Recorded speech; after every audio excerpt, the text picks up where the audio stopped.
Notre rôle maintenant, c'est détecter notre lumière et en profiter au maximum. Et quand on a un plaisir ou un désir, la porte s'ouvre encore plus grand. Comprenez, c'est quoi la lumière? Lumière, amour. C'est pas important qui tu es, où tu es, comment tu es. Dieu t'aime. La semaine dernière, avec l'aide de Dieu, on a étudié que nous avons dans notre corps 4 glandes qui ont un effet comme du poison sur notre corps. Et ce poison, dans une quantité, certaines quantités, c'est bien pour le corps parce que ça aide, par exemple, à faire la digestion ou d'autres choses. Mais si ça augmente, ça devient dangereux et ça peut emmener l'être humain, premier degré de danger à la maladie et deuxième degré de danger, que Dieu nous en préserve, à la mort. Donc, est-ce que le côté, on va dire, mauvais ou dangereux de ces glandes dans notre corps, est-ce que c'est un côté qu'on peut positiver ou bien c'est un côté qui est complètement négatif? La réponse est que l'être humain a été créé à l'image divine, mais il faut savoir que l'image divine, ce n'est pas seulement une couleur ou une chose, c'est sans fin de degrés, ou bien c'est un spectre le plus large qui existe, de couleurs, de sons, de durcité, etc., etc. Donc, l'image divine, les noms divins ne sont pas seulement une lettre. Comme par exemple, quelqu'un veut dire, le nom divin, c'est la lettre Yud. Non. Le nom divin, c'est 4 lettres. Non. Seulement. Non. Le nom divin, c'est le début de la lettre Yud, toute la lettre Yud, après 2 lettres, 3 lettres, 4 lettres, et ça grandit, grandit, grandit, grandit, grandit, grandit, grandit. Donc, jusqu'à quand qu'à la fin, nous trouvons sur cette terre des êtres humains différents les uns des autres, malgré que leur créateur est unique, et chaque être humain, à la grâce de Dieu, représente une petite parcelle, un petit point ou bien une petite onde, fréquence de la grande, grande lumière qui est la lumière de l'infini qui se dévoile à travers ce qui se passe dans l'univers et dans cette terre. Alors il continue ici, Rabbi Chaim Vital, l'élève du Hari, que cette semaine c'était le jour de l'année du décès de l'Ari Akadosh, et il dit, Vekvar nitbaer ki bechol haolamot haya eruv tov vera. Et il faut comprendre que comme dans ce monde, quand l'être humain a fauté de l'arbre du doute, il a contaminé tout ce qui existe au-delà de lui. Ça veut dire que tous les mondes qui sont au-delà de l'être humain ont été contaminés de ce doute qui s'appelle le bien et le mal. Jusqu'où ça a été contaminé? Il y a 4 mondes. Dans le monde inférieur, le plus inférieur qui s'appelle le monde de l'action, Asiya, ça a été complètement contaminé. Ça veut dire que maintenant nous avons dans ce monde la majorité de l'obscurité et nous avons un peu de lumière, comme les étoiles dans le ciel. Et après cela, nous avons un monde supérieur qui s'appelle Olam Yetzira, dans lequel la lumière et l'obscurité sont complètement séparées. Et après, au-delà, nous avons Olam Bria, le monde de la création, dans lequel il y a la majorité de lumière séparée d'un peu d'obscurité. Et nous avons un monde supérieur qui s'appelle le monde Atzilut. Dans ce monde-là, nous sommes dans la lumière, Baruch Hashem, totale. Donc, pourquoi il y a un monde au-delà de l'autre? Est-ce que c'est comme une échelle qui est droite ou bien est-ce que c'est comme des sphères qui s'enveloppent les unes des autres? La réponse est qu'il y a 2 dimensions. Il y a une dimension qu'on appelle les sphirotes, que c'est une dimension de sphère. Ça veut dire qu'on est entouré, c'est des sphères, ce sont des ballons entourés les uns des autres. Et d'un autre côté, nous avons une dimension qui s'appelle le trait droit, Kav Yachar. Et dans ce trait droit-là, nous avons aussi des dimensions de lumière et d'apparence et d'existence, de pureté et d'impureté. Alors il dit ici, le bien et le mal ont contaminé toutes les sphères, sauf la sphère qui est la sphère qui reste toute blanche. Venitza nimtza, et on retrouve qui gam benefesh adam ayaken, et comme tout ce qui a, comme on est créé à l'image divine, comme l'image divine a été contaminée, donc nous, notre création a été contaminée aussi. C'est pour cela que vous pouvez trouver dans ce monde 3 sortes d'êtres humains. Nous avons les êtres humains qui arrivent à se purifier.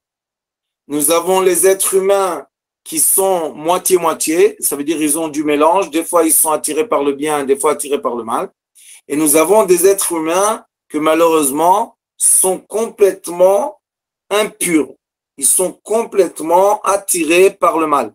Comme on a vu à travers les générations, des grands empereurs, des grands rois qui étaient complètement fous. Ils faisaient du mal à leur peuple, c'était pas bien. Et on a trouvé aussi des bons rois, des gens qui étaient moraux, qui pensaient à leur peuple, qui voulaient faire du bien à leur peuple. Donc, il explique, le Rabbi Chaim Vital, l'élève du Hari, il explique. Il dit, comme la faute de premier homme a contaminé, a pollué toutes les existences divines, et comme nous sommes à l'image divine, et je veux juste préciser que j'ai dit tout a été contaminé, mais encore une fois, je précise, pas tout a été contaminé, et nous avons des côtés divins qui sont restés purs parce que le divin est pur. Mais nous avons des côtés inférieurs de divin qu'ils ont eu ce doute-là, qu'ils ont eu ce problème. Et nous, les êtres humains, comme nous sommes à l'image divine, nous avons aussi le problème qu'on est contaminé. Qui est contaminé? Le nefesh. Pourquoi on parle de la vitalité? Et Rabbi Chaim Vital n'a pas dit l'âme. Pourquoi il n'a pas dit l'âme a été contaminée? Parce que les 5 degrés d'existence divine de l'être humain s'appellent d'en haut en bas. Yechida, l'union totale. Chaya, la vitalité, lumière. Neshama, qui est l'âme, qui a un côté complètement illuminé et un côté qui apparaît dans le corps humain. Nous avons le Ruach, qui est l'esprit de l'être humain, qui est dans le cœur, donc le bon penchant et le mauvais penchant. Et nous avons la vitalité, le Nefesh. Le Nefesh Adam, la vitalité de l'être humain, est en grande partie, en majorité, et c'est ce que vous trouvez autour de vous, la majorité des gens, ont la vitalité bestiale. La vitalité bestiale, c'est l'emprise, presque je vais dire totale, du mauvais penchant sur l'être humain. Donc cet être humain-là, qui est influencé par la vitalité bestiale, est un être humain qui a, on va dire nous, les gens moraux, qui n'est pas moral. C'est un être humain qui peut faire du mal et qui a une tendance de préférer le mal que de préférer le bien. Oui, il a certains moments qui sont des moments de bien, mais en majorité, il est dans le mal, il noie, il baigne dans le mal. Au-delà de lui, nous avons un éveil de conscience que l'être humain commence à s'élever vers les attributs de lumière, les attributs célestes, les attributs d'avoir l'envie de savoir et de connaître son maître divin, de connaître Akadosh Baruch Hu, de connaître Hachem, de connaître Dieu. Et là, il y a un éveil, et dans le processus de l'éveil, l'être humain commence à changer et il commence à avoir des raisonnements qui sont plus positifs que négatifs. Mais il faut savoir que d'après la création inférieure de l'être humain dans ce monde matériel, nous sommes vraiment à la fin du puits et, excusez-moi de dire ça, mais c'est normal qu'il y a dans ce monde, d'après la création, des êtres humains qui sont complètement négatifs. Ils ont des quelques moments d'éclairs positifs, mais en majorité, ils sont négatifs. L'être humain, comme nous avons des rayons de lumière qui pénètrent ce monde obscur qui s'appelle l'univers, des moments, il y a certains moments d'éveil. L'être humain se réveille et cherche, et à la recherche de la sainteté divine. Et là, on connaît ça tous de notre vie privée, l'envie de faire tchouva. C'est quoi faire tchouva? De retourner, chouv en hébreu, c'est retourner, de se retourner vers les lumières divines et s'accrocher aux lumières divines, quitter l'obscurité et tout le mal et s'accrocher à la lumière et au bien d'être et au bien de vie. Ça, chaque être humain a des tels moments dans sa vie. La différence entre les gens pieux et les gens méchants, c'est que les gens pieux ont donné de l'importance à ce moment divin et les gens méchants, malheureusement, ont ignoré le moment divin, le moment de l'éclair divin et sont restés dans le côté naturel qui est le côté, malheureusement, obscur. Et ceux qu'on appelle les gens du milieu, ce sont des gens qui ont des moments qui sont attirés par les leaders positifs, par des gens de morale, et des moments que malheureusement, ils sont attirés par des mauvaises choses. Et il dit, pourquoi la vitalité qui fait vivre notre corps est aussi mélangée du bien et du mal, qui alors חוצבה מארבע יסודות רוחניים שמהם נוצרו כל העליונים. Comme elle a été la vitalité de l'être humain et chutzava, c'est l'achtzov en hébreu, ça veut dire tailler. Donc elle a été taillée des 4 bases, des 4 piliers divins. Tout ce qui existe dans le monde céleste a été taillé d'une lumière, d'une grande lumière, mais comme on taille une pierre, au début, il y a l'écorce et à la fin, il y a le diamant qui est pur. La même chose, nous avons des entités spirituelles qui sont, ça commence par les démons, ça passe à travers les démons mélangés avec les hommes, ça va jusqu'aux anges, et au-delà des anges, nous avons les âmes qui sont complètement pures. Donc, nous avons des degrés de sainteté, et je parle des degrés maintenant divins. Je ne parle pas des degrés matériels. Et comme nous avons des influences divines qui sont des influences qui commencent le plus bas par les démons ou bien par les mélanges entre les démons et l'homme, après cela, nous avons le démon, après nous avons l'ange, et là, nous avons l'âme. Et l'âme, je parle maintenant de âme neshama, je ne parle pas de nefesh. Parce que la vitalité de l'être humain est inférieure à la vitalité du démon. C'est pour ça que le démon, il a des influences directes et très puissantes sur l'être humain qui ne veut pas ou qui ne peut pas ou qui n'a pas encore croisé dans sa vie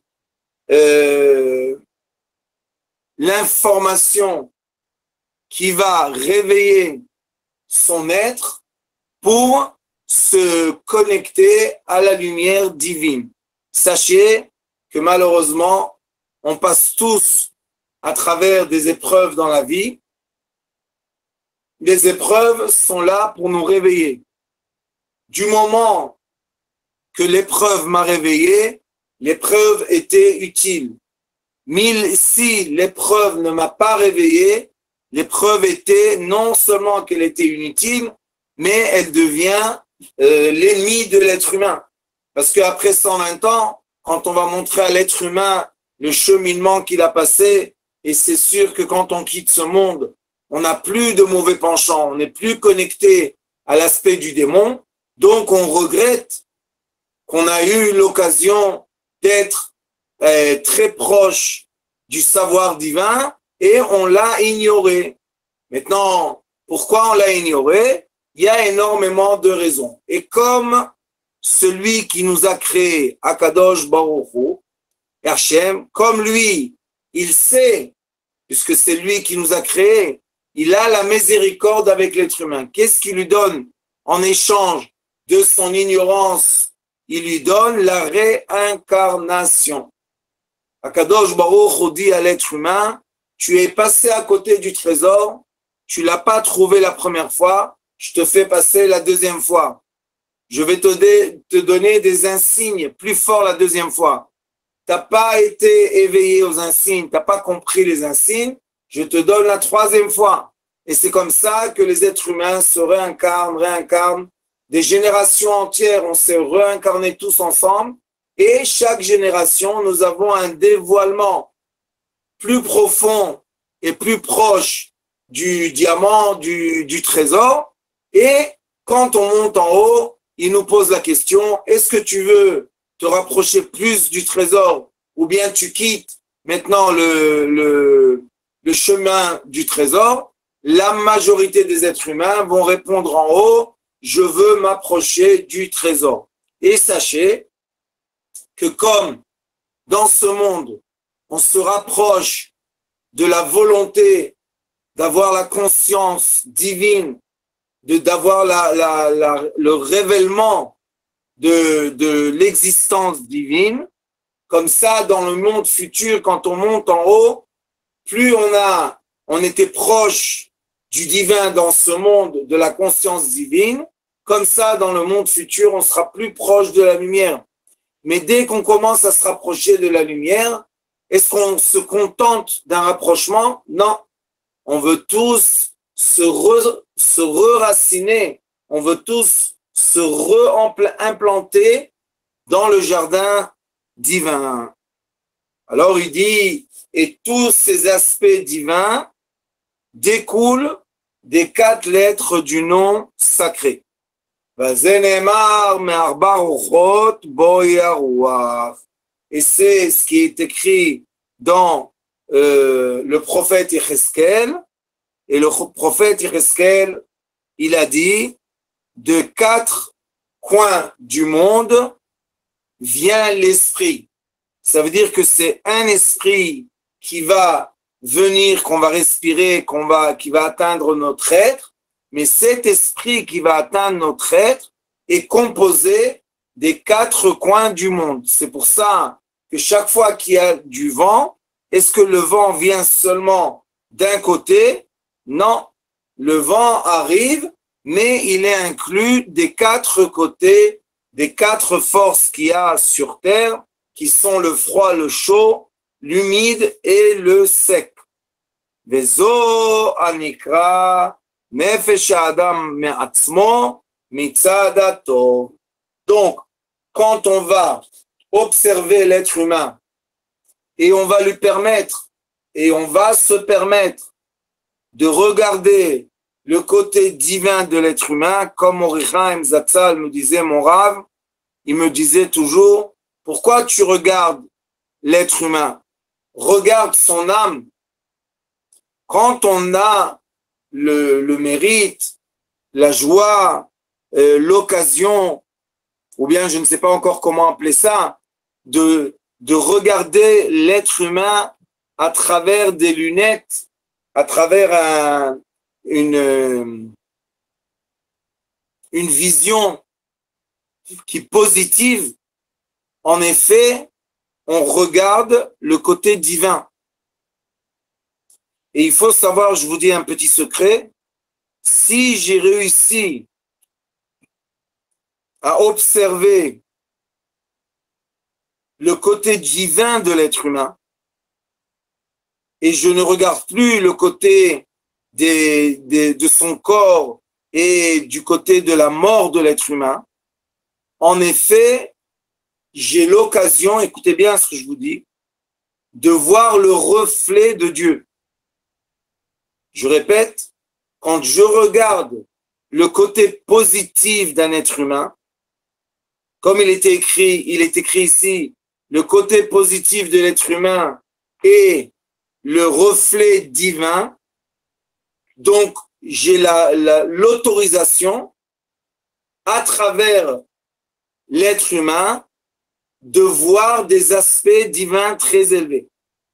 C'est pour ça qu'il est écrit que quand on regarde Yuenecha, Root et Morecha, quand l'être humain regarde, observe son maître, qui est quelqu'un, je ne parle pas des gens méchants, je parle des gens bien, il voit en effet un reflet divin.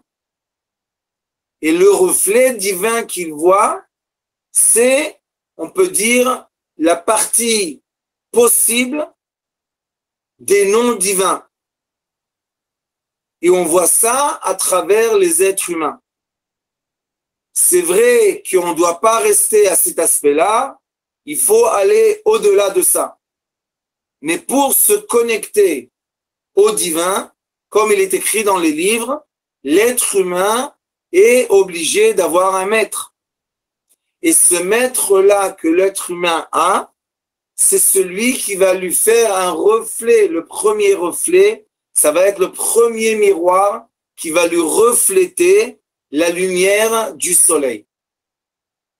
Et quand l'être humain voit à travers le miroir la grande lumière du soleil, de façon instinctive, il va tourner sa tête pour chercher l'origine de la lumière qui a été reflétée. Et c'est comme ça qu'en vrai, le sage doit permettre à ses élèves l'accès à la sagesse, mais à un certain moment, quand l'élève est déjà absorbé de sagesse, il va chercher tout seul l'origine des sagesses. Et c'est pour ça qu'il va commencer à ouvrir les livres tout seul.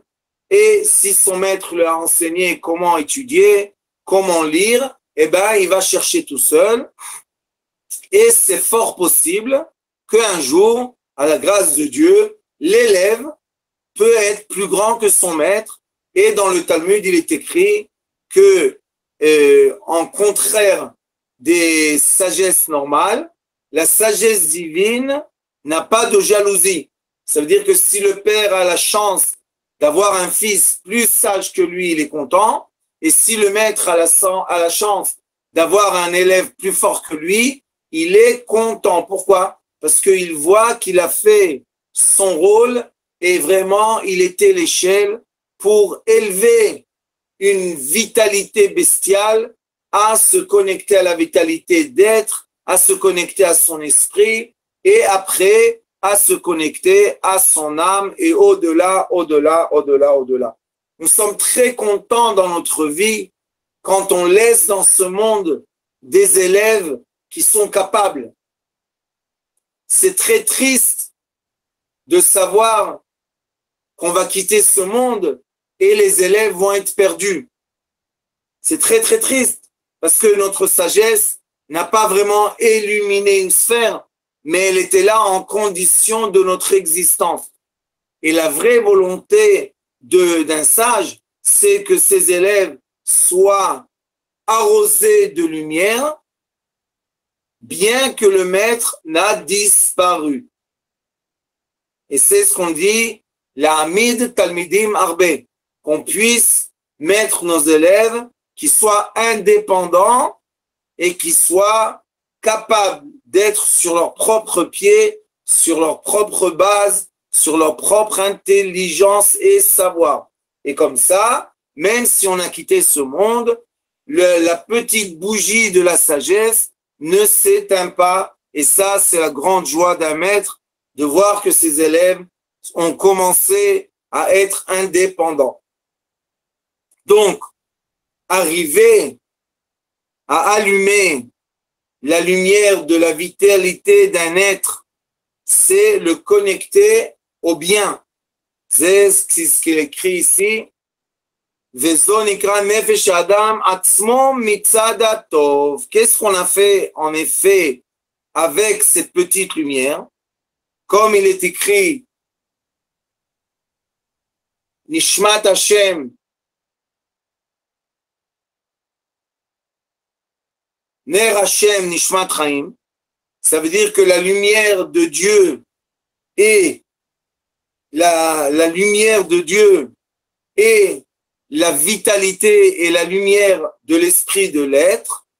Donc, le sage, son rôle est de rencontrer ses élèves à travers son vécu.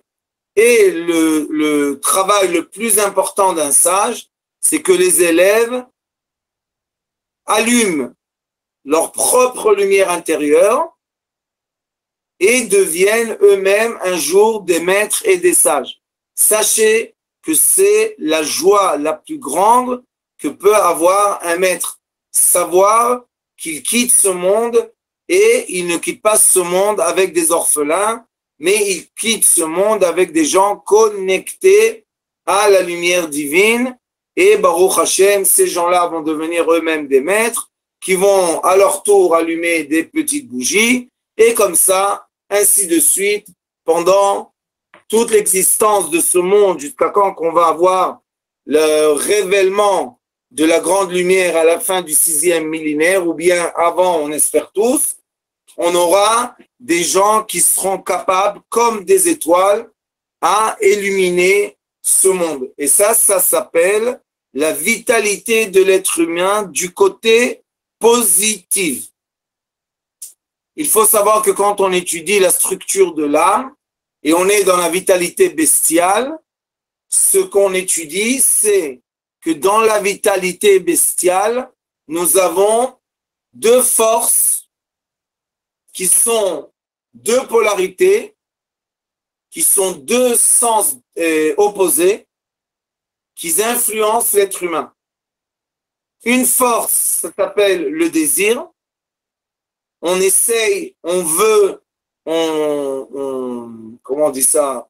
On est attiré complètement par des désirs et on n'a aucune moralité qui va nous ralentir, comme malheureusement on voit le monde aujourd'hui autour de nous qui ressemble aux empires précédents qui vont tous par force à permettre, non seulement permettre, mais encourager des désirs qui sont complètement démesurés. Et d'un autre côté, nous avons le développement de lumière morale. Donc, quel est le côté du Yetzer Hara, du mauvais penchant?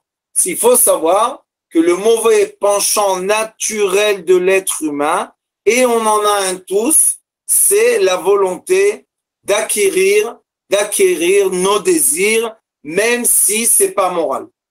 L'autre côté du mauvais penchant, qui est le côté opposé, qui est le côté contraire, ça s'appelle le bon penchant.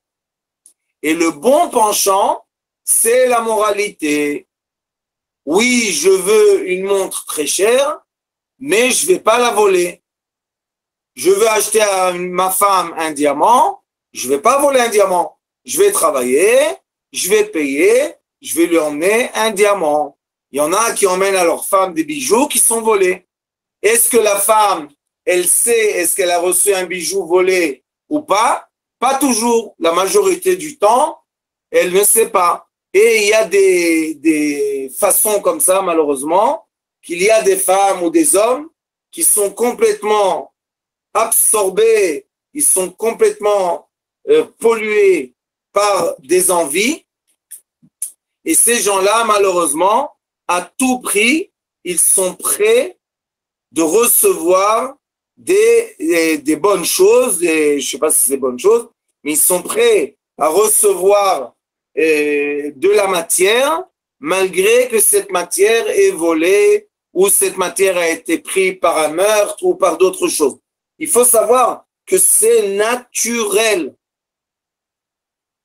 Ce qui n'est pas naturel, c'est que l'être humain s'élève au-delà de ce qui n'est pas moral et commence à se connecter à l'information morale.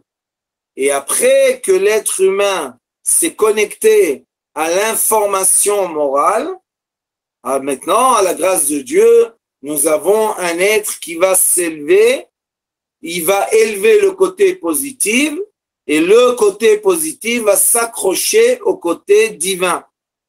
Et si cet être humain a la chance d'avoir un maître qui lui donne le cheminement pour s'accrocher au côté divin, eh bien un jour, on va avoir en face de nous quelqu'un qui est indépendamment connecté à la source de la sagesse, et cette personne-là va à son tour diffuser de la lumière dans ce monde. Et ça, c'est la joie la plus grande qui peut être. Et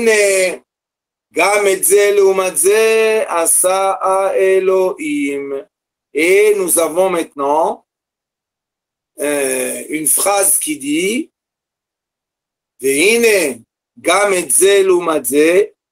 Dieu a fait en miroir le bien en opposé ou en miroir du mal. Veze nikra Adam bli al. Et ça, on l'appelle l'homme sans ol. C'est, comment je vais vous dire ça? C'est quand une personne ne veut pas recevoir, ne veut pas avoir d'obligation. Nous avons des êtres humains qui ne veulent pas d'obligation. Ça veut dire que ces êtres humains-là sont prêts ou bien sont influencés des mauvaises énergies, ça veut dire des pensées sataniques ou des pensées du démon. Et cet être-là est connecté aux 4 forces qui s'appellent Arba Avot Nezikin. Il y a 4 forces que ces forces-là font du mal dans ce monde. Donc, nous avons la possibilité, chacun de nous, et comme dit le Maïmonide dans les Ilchot Tshuva, Perek Ei, le 5e chapitre, il dit là-bas, c'est une grande erreur, écoutez bien, parce que la majorité des gens se trompent dans ce savoir. Il dit le Maïmonide, c'est une grande erreur de penser que c'est le divin qui décide pour nous. Est-ce qu'on va être des gens bien ou des gens mal? C'est une erreur. Être quelqu'un de bien ou être quelqu'un de mauvais, c'est le libre arbitre de l'être humain. Comment c'est possible de dire ça? La personne va dire c'est pas ma faute, c'est pas ma faute. On ne peut pas dire quand on est conscient et on commence à faire tchouva, on commence à se rapprocher du divin, on comprend que ce qui nous empêche le plus de se rapprocher, c'est d'accuser les autres et de ne pas avouer que le mal est en nous et le bien est en nous. Et quand on étudie la structure de l'être divin, là, on étudie et on comprend de façon très, très bien et très, très juste que l'être humain est le responsable du chemin et qu'est-ce qu'on va faire attention dans le chemin de notre vie. est-ce qu'on va être attentif aux lumières, aux sagesses, au bien, à la moralité, ou bien on va ignorer les lumières, ignorer la sagesse, ignorer la moralité, et on va être complètement absorbé par le mal qui existe dans ce monde. Sachez que c'est notre responsabilité. Et malheureusement, la majorité des gens ne veulent pas cette responsabilité. Ils préfèrent dire c'est pas ma faute, c'est pas moi, c'est les événements de ma vie, je suis comme ça, je suis comme ça. Et on peut les justifier. Mais quand on va les justifier, malheureusement, ils vont pas être attachés à la lumière de leur âme et non pas à la sagesse divine qui est le vrai guide dans notre vie. Donc, ce qu'il dit ici, le Rabbi Chaim Vital, et pourquoi ça s'appelle les portails de la sainteté, il met les bases de l'être humain, de la création, il les met en lumière vraie.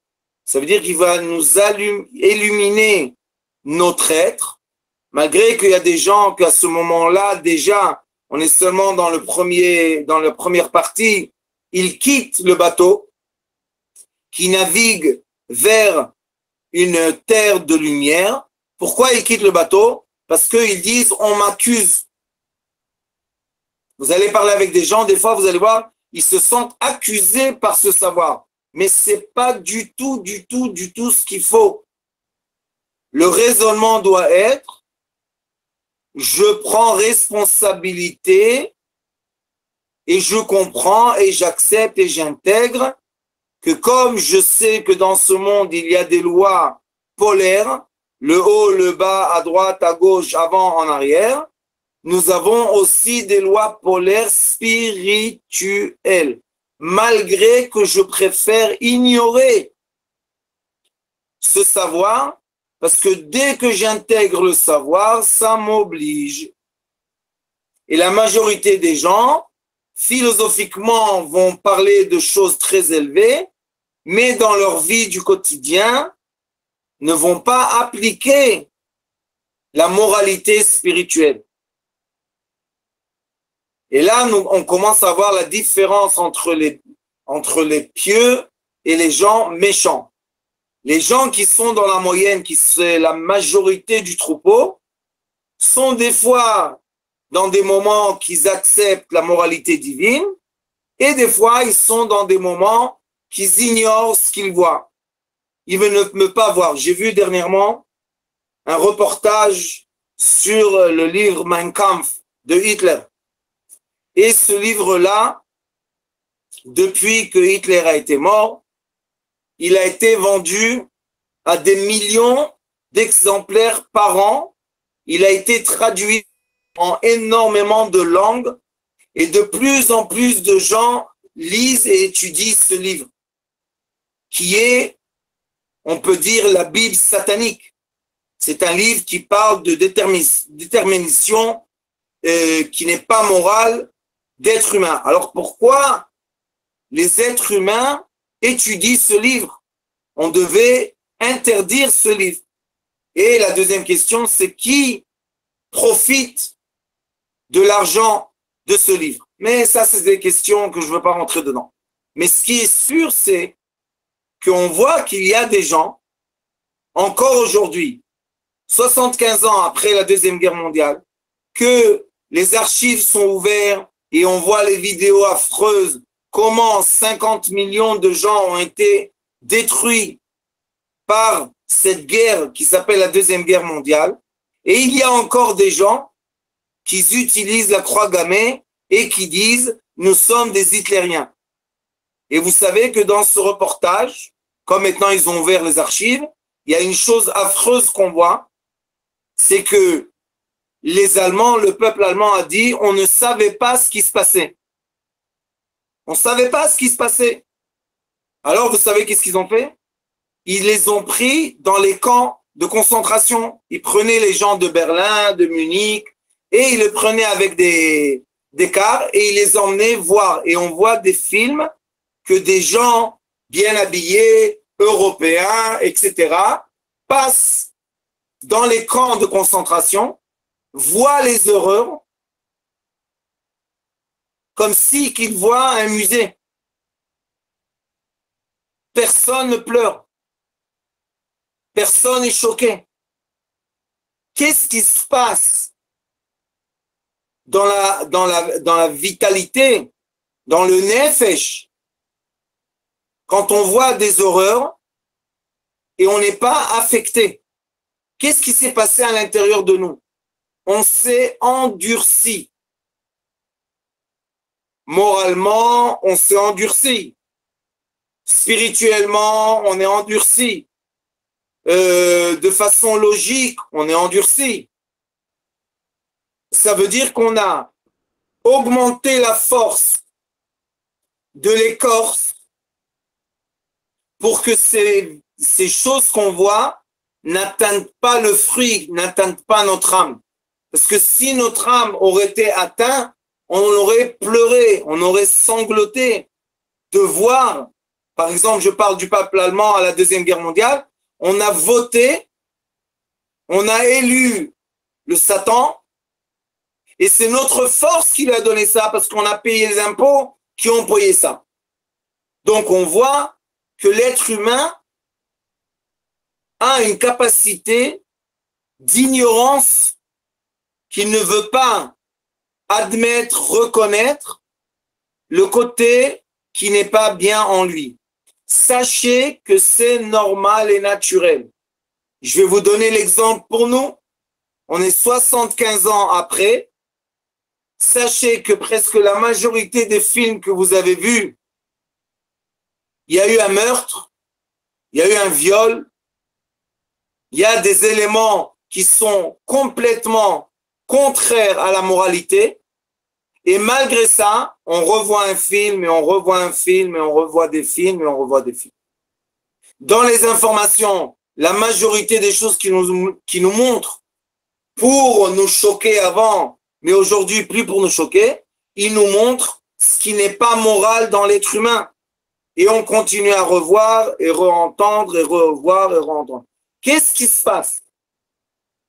Et je vous donne un conseil. Essayez pendant un mois de ne plus voir rien du tout, ni les informations, ni les films, rien. Isolez-vous de tout ce qui est information. Vous allez voir qu'après un mois, que vous allez revoir maintenant les informations et les films, vous allez être dégoûté. Qu'est-ce qui s'est passé? En effet, on cultive le mauvais penchant. Comment on cultive le mauvais penchant? On ne prend pas de responsabilité de ce qu'on voit, de ce qu'on entend. On se dit, c'est pas moi. C'est pas moi. C'est pas moi qui a tué, ça a été dans un film. Ceux qui ont fait le film vous ont dit, c'est pas l'acteur, c'est mise en scène. Mais ils savent très très bien que dans l'être humain, il y a un côté cruel qui aimerait bien tuer. Comme on a tous dit, au moins une fois dans notre vie, on l'aurait tué. Pourquoi on ose parler comme ça? C'est dangereux de parler comme ça. Parce que plusieurs de gens disent on l'aurait tué. Un jour, on se permet de tuer les autres. Et c'est quoi la permission de tuer les autres? Quand on voit quelqu'un qui a fait ça, on n'est plus choqué. On dit c'est la guerre. Il y a une bonne raison.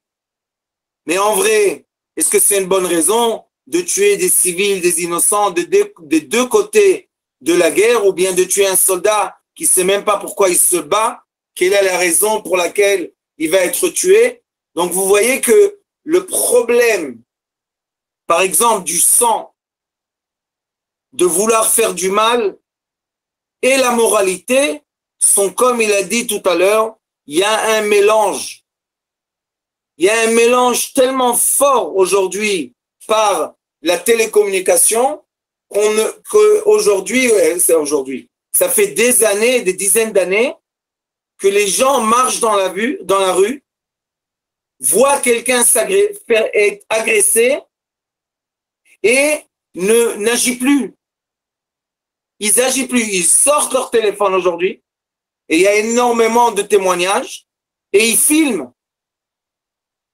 Mais tu te dis, la femme, elle est au milieu de la rue, en plein jour, elle se fait agresser, violer par un 5-6 voyous, les gens autour, téléphone, ils filment, ils sont en train de voir une scène de cinéma.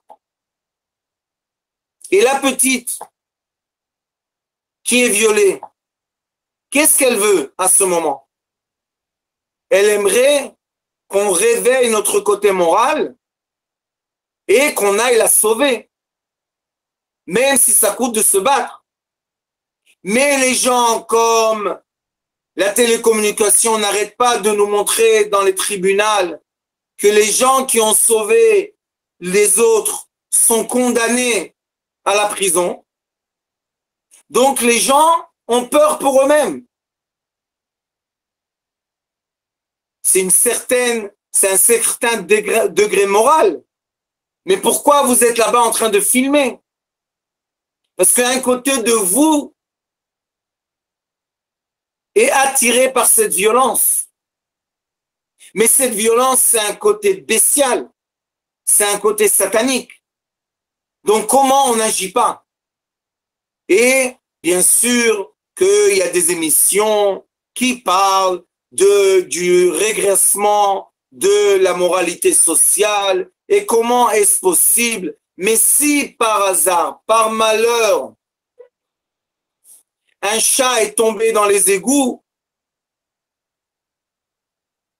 alors là, on va voir énormément de gens se blesser, se mouiller. Il y a énormément de reportages que les gens sont rentrés dans l'eau pour sauver un chien, kol hakavod. Mais si c'est pour sauver quelqu'un, non. On ne sait pas qu'est-ce qui va se passer. Peut-être il veut pas être sauvé. Peut-être il a décidé de se suicider. On va pas lui sauver la vie. On est en train de rentrer dans une phase de l'humanité. On est déjà dedans. J'espère qu'on est près de la sortie, mais ça n'a pas l'air d'être près de la sortie, que la moralité est complètement mélangée dans le satanique.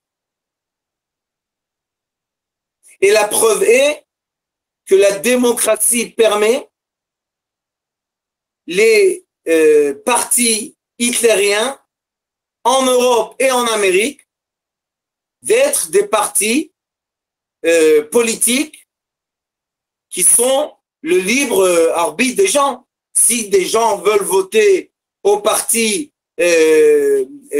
hitlérien, eh ben, il n'y a pas de problème. Il y a la permission. Comment c'est possible? Comment c'est possible? Puisqu'on a les vidéos, on a les films, on a même, bientôt on n'aura plus, mais on a même des gens qui étaient dans les camps. Mais comme ils sont en train de mourir, et j'espère que vous savez que dans le monde moderne, il y a beaucoup de gens qui ont une philosophie de dire que tout ce qu'ils ont montré des camps, c'est des films de Hollywood et jamais ça a existé. Donc vous voyez que la démocratie, qui est le Satan sur terre, permet le mal par la loi. Donc les gens moraux sont démoralisés. Et tout ce que je suis en train de vous dire, c'est pas un jugement, mais c'est juste une évidence. Je vous montre en face de vous comment nous sommes dans une éducation que malheureusement cette éducation a perdu le nord, ça fait longtemps, et vous voyez que dans l'éducation, on crée des générations de gens qui sont complètement opposés à la moralité et les bandes de gangs et les bandes de voyous et les bandes de jeunes qui font du mal, et vous connaissez les cités en France, vous connaissez dans le monde entier. Mais ça, c'est permis par la loi de quoi? Par la loi de la démocratie, jusqu'au moment qu'on t'a attrapé. Si la loi t'a attrapé, maintenant tu vas rendre ton compte à la société. Mais aujourd'hui, le jugement de la loi qui t'attrape, c'est avoir pitié de ce qui n'est pas moral et mettre en justice les gens moraux. Et ce qui a été le plus scandaleux dans les dernières années, et vous avez tous vécu ça à travers l'écran, c'est de condamner à prison les docteurs qui ont osé démoraliser le corona. Énormément de docteurs ont dit au début. Après, ils ont eu peur d'être jetés de leur travail, d'être renoncés à l'ordre des docteurs, les gens qui doivent être les gens les plus moraux sur Terre. Un docteur, c'est quelqu'un qui doit être le plus moral sur Terre. C'est pour ça qu'il jure que s'il sera sur le champ de bataille, il devra sauver la vie de l'ennemi comme la vie de l'ami. Et maintenant, comme ils ont démoralisé la moralité des médecins, il y a énormément de violence contre médecins et malheureusement, la population ne croit plus aux médecins. Les gens ont peur des médecins. Est-ce que tous les médecins ne sont pas moraux? Non. Est-ce que la majorité sont morales? Oui. Mais qu'est-ce qu'ils ont fait? Ils ont dû cacher leur moralité. Donc nous avons des médecins maranes. C'est quoi les maranes? Ils devaient se montrer à l'extérieur d'une religion et à l'intérieur d'une autre. Mais la majorité des gens, comme ils voient que la blouse blanche n'est pas morale, ils ont peur de la blouse blanche. Regardez comment un processus de 75 ans, parce qu'on ne peut pas ignorer que la Deuxième Guerre mondiale était un cachet, était très forte, elle a influencé l'humanité jusqu'à aujourd'hui. Et en effet, on voit malheureusement que la moralité est devenue quelque chose de, comment je vais dire ça, rejeté par l'humanité, pas la majorité de l'humanité, mais les gens qui sont sur la télécommunication, parce qu'on sait très très bien que ça fait des années que les journaux et les journaux disent le sang emmène des vues. C'est pour ça que dans tous les films, il y a des violences. Parce que quand nous, l'être humain, il touche quoi? Il touche notre côté vital, bestial. Et vous voyez que comme ça, il touche la majorité de l'humanité. Et même dans les films moraux de la nature, ils vont vous montrer les animaux dans leur côté carnivore, bestial, dangereux. Pourquoi? Parce qu'ils disent qu'un film qui n'est pas basé sur une démoralisation, c'est un film qui n'intéresse pas les gens. Ça ennuie la majorité des gens. Et ils ont entièrement raison. Les gens qui sont moraux sont ennuyés et dégoûtés de voir des comportements qui sont démoralisés. Donc, nous avons l'homme méchant et l'homme gentil. Et l'homme méchant est min arba yesodot haraim umisham nimshecha nefesh ra el adam anikra yetzer ra. Donc nous avons au-delà de l'être humain dans un corps, nous avons l'être méchant qui s'appelle Adam Blial.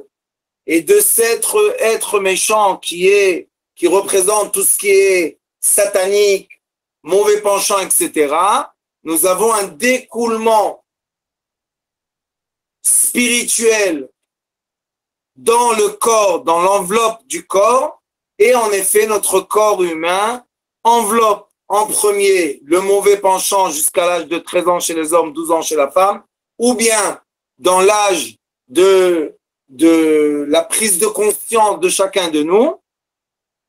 Et seulement après, on a la présence du bon penchant, de l'influence de l'ange. Et quand la vitalité négative prend le dessus, elle est plus forte que la vitalité bonne,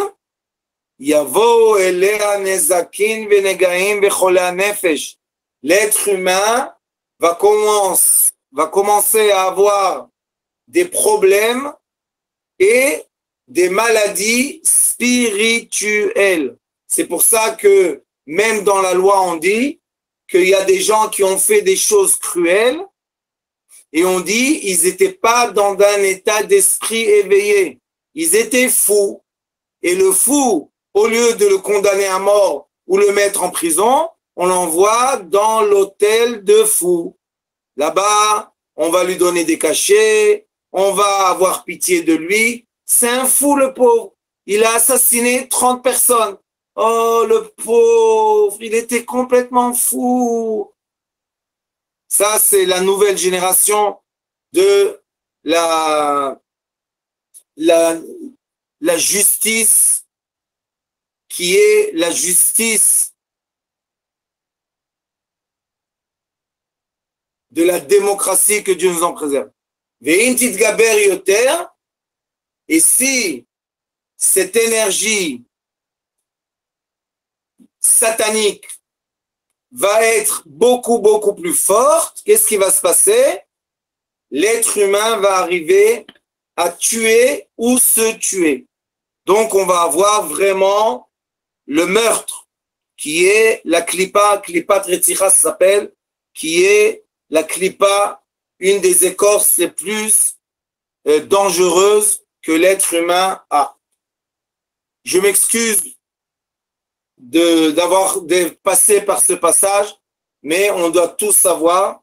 Et comme nous sommes dans le Shabbat, d'après le calendrier hébraïque, dans lequel a commencé la destruction du temple, et nous on dit que s'ils seraient rentrés dans le temple et détruit le temple seulement, bon, c'est la guerre, c'est comme ça.